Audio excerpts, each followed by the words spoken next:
High.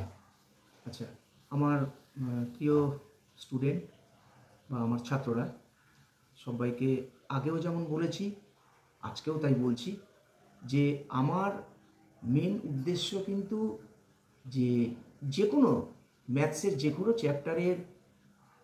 Chapter, যেমন আজকে আমি হয়তো সিম্পল ইন্টারেস্ট আর কম্পাউন্ড ইন্টারেস্ট নিয়ে আলোচনা করছি, এবং এখানে বিভিন্ন রকমের যে টিপসগুলো হয়, বিভিন্ন রকমের যে টেকনিকগুলো হয়, যে একটা ম্যাথ একটা স্টুডেন্ট বা একটা বাচ্চা, সে ছেলেই হোক আর মেয়েই হোক, হ্যাঁ, মেয়েরা ন্যাচারালি একটুখানি ম্যাথটাকে বেশি ভয় পায়। So just I will always try to how they become a grown up or self confident. Okay, যে নিজে কিভাবে একটা ম্যাথ যেন সে করতে পারে, এই সাহসটা তার মধ্যে আসে। ঠিক আছে? আর আলটিমেটলি আমি আবারও বলছি যে আহ, আমি ম্যাথ দেখাবো, মানে হচ্ছে যে আমি যে কোনো বুকসের কিন্তু step by step chapter complete করানোটা, this is not my duty. আমার কথা হচ্ছে যে ম্যাথ তোমার কাছে যে কোনোভাবে পরিস্থিতিতে যে কোনো জায়গা থেকে আসতে পারে। Okay, so just I am always try to how to solve a problem, any problem.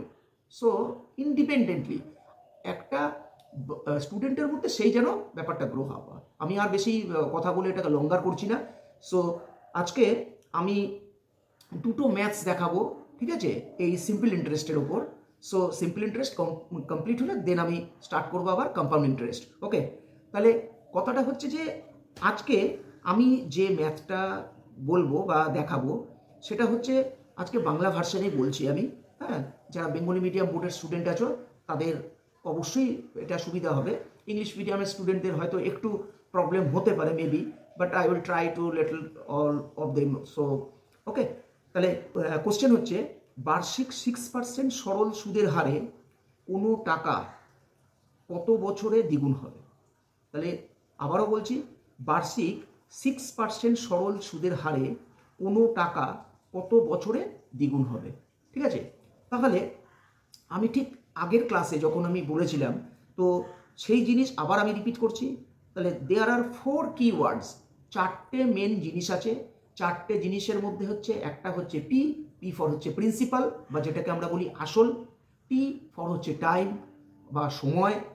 এখানে অনেকে আমরা আইও ইউজ করি, মানে স্মল আই, হ্যাঁ, আর অথবা আদারওয়াইজ হচ্ছে আর, রেট অফ ইন্টারেস্ট। ওকে, অর্থাৎ যেটাকে আমরা বলি বার্ষিক সুদের হার। আর লাস্ট ওয়ান যেটা হচ্ছে আর স্মল আর, সেটাকে বলি হচ্ছে আমরা রেট অফ ইন্টারেস্ট। আর যেটা হচ্ছে ক্যাপিটাল আই দ্যাট মিনস হচ্ছে যেটাকে আমরা বলি যে সিম্পল ইন্টারেস্ট। ঠিক আছে, তাহলে এই চারটে জিনিস ফার্স্ট কিওয়ার্ড আমি এখানে নোট করে নিলাম। When you are just solve the problem, যখনই করব আমি এই চারটে জিনিস স্টেপ বাই স্টেপ আগে লিখে নেব। তাহলে কি হবে, আমার সুবিধা হবে যে in our question which we have to find out, কোনটা আমি এখান থেকে খুঁজে বার করবো, but which is this is my the solvation actual problem, কোনটা আমাকে মেন সলভ করতে হবে। তাহলে কি বলেছে কোশ্চেনটা, বার্ষিক 6% সরল সুদের হারে কোনো টাকা কত বছরে দ্বিগুণ হবে।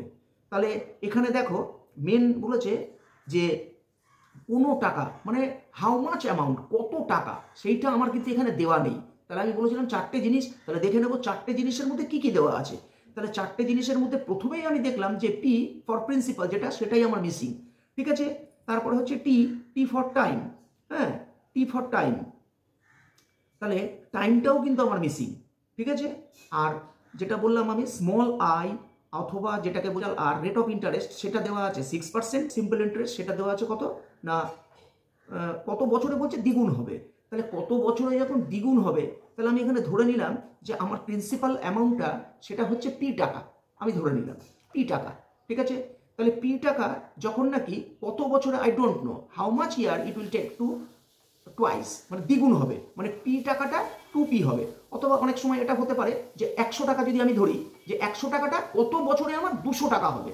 তাহলে দেখো একটা কথা বলি, 100 টাকাটা যদি আমার 200 টাকা হয়, তার মানে একটা জিনিস তো ক্লিয়ার, যে এই 100 টাকার মধ্যে আমার নিজের 100 টাকাটা হচ্ছে প্রিন্সিপাল অ্যামাউন্ট, আর তার মধ্যে আমি নিশ্চয়ই ইটস আ লং পিরিয়ড, একটা সময় ধরে আমি রেখেছি, তবে গিয়ে আমি ওখানে কত পেয়েছি না 200 টাকা পেয়েছি, তাহলে এই 200 টাকার মধ্যে 100 টাকা তো আমার নিজের টাকাই ছিল, বা যেটাকে আমি এখন এখানে পি টাকা বলছি, তাহলে পি টাকাটা আমার 2p হয়েছে। তার মানে যখন পি টাকাটা আমার 2p টাকা হয়েছে, তাহলে পরে আলটিমেট আমার ওর মধ্যে একটা ইন্টারেস্ট আছে, তাহলে সেই ইন্টারেস্টটা কত? তাহলে 100 টাকাটা যখন 200 টাকা হচ্ছে, তাহলে 200 টাকার মধ্যে 100 টাকা আমার হচ্ছে নিজস্ব টাকা, যেটা নাকি আমি প্রিন্সিপাল অ্যামাউন্ট বলি, আর আরেকটা টাকা হচ্ছে কি না, যেটা বেড়ে দাঁড়িয়েছে সেটা হচ্ছে আমার ইন্টারেস্ট। এবার প্রশ্ন হলো যে how much year it will take to twice, মানে কত বছরে এটা দ্বিগুণ হয়েছে। তাহলে চলো এবার অ্যাজ পার আওয়ার রুলস বা অ্যাজ পার আওয়ার ফর্মুলা আমরা কি জানি, প্রথম ক্লাসে বলেছিলাম যে ফর্মুলা হচ্ছে I equals to P T আরও লিখতে পারো তোমরা, অথবা এটাও লিখতে পারো পি টি আই বাই হচ্ছে 100। ক্লিয়ার? তাহলে I equals to P T I by 100, অথবা লিখতে পারো I equals to P R T by 100। এবার আমি তাহলে কি করলাম, আমার এখানে আই আই মানে যেটা নাকি আমার তোমার হচ্ছে দ্বিগুণ হয়েছে আর কি যেটা, তা সেই তোমার I capital I equals two আমি বসিয়ে দিলাম 2p। ঠিক আছে? আর আমার প্রিন্সিপাল অ্যামাউন্ট আমি কত ধরেছি, প্রিন্সিপাল অ্যামাউন্ট ধরেছি হচ্ছে আমি p টাকা ধরেছি। ঠিক আছে? আচ্ছা, এখানে দেখো রেট অফ ইন্টারেস্ট দেওয়াই ছিল 6%, বসিয়ে দিলাম। টি ফর টাইম, টাইমটা কত সেটাই আমার কিন্তু এখানে বার করতে হবে, তাহলে টাইমটা আমি টি ফর টাইম টি রেখে দিলাম বাই 100। ওকে, এবার তাহলে আমার প্রিন্সিপাল অ্যামাউন্ট কত ছিল, পি টাকা, তাহলে সেটা বেড়ে হয়েছিল 2p টাকা, তাহলে 2p থেকে আমি কি করলাম, পিটা মাইনাস করলাম, তাহলে যেটা পড়ে থাকলো রেস্ট অফ দ্য মানি সেটাই হচ্ছে কিন্তু আমার এখন ইন্টারেস্ট।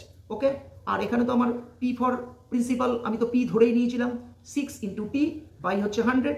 এবার দেখো বোথ সাইড আমি কাট হয়ে যাচ্ছে, পি পি বোথ সাইড কাট করে দিলাম। এবার ওপরে থাকছে হচ্ছে 6 ইন্টু টি বাই 100, আর 6 আর 100 কাট করলে পরে হয় 3/50। তাহলে নাও 3t ইকুয়ালস টু হচ্ছে 50 অ্যান্ড t ইকুয়ালস টু হচ্ছে 16 অ্যান্ড 2/3। এটা হচ্ছে বছর কিন্তু ইয়ার। ঠিক আছে? অথবা এটাকে আমি এরকমও করতে পারি, আর একটু সহজ করে নিতে পারি, তাহলে 16 ইয়ার্সটা রাউন্ড অফ থাকলো, আর দ্য ফ্র্যাকশন যেটা আছে 2/3, তাহলে 2/3 ইয়ার মানেই হচ্ছে ওটাকে আমি কি করতে পারি, যদি আমি আবার বছর থেকে মাসে কনভার্ট করি, তাহলে 2/3 ইন্টু 12, তাহলে 2/3 3 দিয়ে 12কে যদি কাট করি তাহলে কত হবে, 4 4 2 হচ্ছে 8। তাহলে ultimately it will take to 16 years and 8 months. So it will take 16 years 8 months R double, মানে দ্বিগুণ হতে এই সময়টা নিল। ওকে, বোঝাতে পারলাম? তাহলে এই যে প্রবলেমটা যেটা আমরা এইমাত্র দেখালাম আর কি, তো আমি তো তখন একরকমে দেখালাম, ইভেন তোমরা যদি মনে করো আরও এটা সহজভাবে অন্যভাবে করবে তাও করতে পারো। যেমন ধরো এখানে পি মানে ইকুয়ালস টু আমি 100 রুপিস ধরে নিলাম, আর এটা কি বলেছিল যে এটা দ্বিগুণ হবে, তাহলে দ্বিগুণ অ্যামাউন্ট মানে হচ্ছে ওটা হয়ে দাঁড়ালো হচ্ছে 200। তার মানে অ্যামাউন্ট আমি আগেই বলেছিলাম যে 200টা কীভাবে হলো না, প্রিন্সিপাল প্লাস হচ্ছে ইন্টারেস্ট, তাহলে আমার অ্যাকচুয়াল প্রিন্সিপাল অ্যামাউন্ট ছিল হচ্ছে 100, সেটা হয়ে দাঁড়ালো হচ্ছে 200। তাহলে পরে 200-র মধ্যে আমার প্রিন্সিপালটা বাদ দিয়ে দিলে পরে আমার বাদবাকিটা যেটা পড়ে থাকে সেটা হচ্ছে 100 রুপিস, সেটা হচ্ছে আমার ইন্টারেস্ট। এবার আমি কি করলাম, একই সেই আগের ফর্মুলাতে I equals to P R T by 100, ওখানে আই এর ভ্যালু বসালাম আমি 200 মাইনাস 100 ইকুয়ালস টু পি এর জায়গায় বসালাম হচ্ছে 100 rupees into rate of interest 6%, আর যেটা আমার বার করবার ছিল সেটা হচ্ছে টি ফর টাইম, আর নিচে 100, ওপরের 100 নিচের 100 কাট করে দিলাম। এখানে 200 থেকে 100 মাইনাস হলে পরে আমার তখন ইন্টারেস্ট দাঁড়ায় হচ্ছে 100 রুপিস। তাহলে নাও 6t equals to 100 or t equals 50/3 equals to 16 and 2/3 years, বা সেটাকে আবারও ফাইনালি কনভার্ট করলে 16 বছর 8 মাস দাঁড়ায়। ওকে।